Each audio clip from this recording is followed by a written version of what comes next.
não precisa de muito não para a gente finalizar o comentário, porque o Guarani realmente fez um jogo muito bom. O que importa é a vitória, né?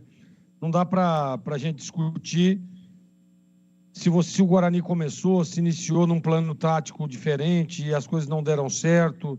Porque, você vê, o futebol, ele é muito engraçado, vou dizer assim, né? Você vê que o Guarani é o último colocado, está enfrentando o terceiro colocado na tabela, o Mirassol, que é um bom time, que é muito bem treinado, né? Que teve os números melhores na partida, mas o Guarani numa falha do goleiro Muralha, né? Que em alguns momentos comete algumas falhas e o goleiro vai falhar mesmo, né? E o Muralha deixou para falhar no jogo contra o Guarani precisando dos 3 pontos. Eu falava isso hoje no programa da TV.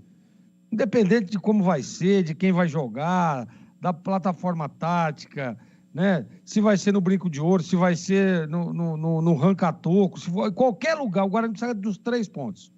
Independente de quem vai enfrentar, o Guarani precisa ganhar. Porque, como disse o CH, a situação, o Guarani ainda é o último colocado, mas diminui a distância do primeiro time fora da zona de rebaixamento. E é isso que o Guarani tem que pensar, jogo a jogo.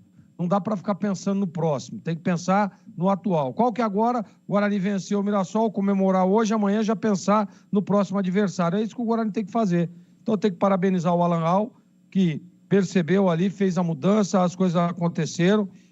Parabenizar também o João Vitor, que fez um bom jogo e conseguiu fazer o gol da vitória. E o que importa hoje, nesta noite, Edu Pinheiro, torcedores do Guarani, que estão indo para suas casas agora ouvindo a Rádio Bandeirantes, é os 3 pontos.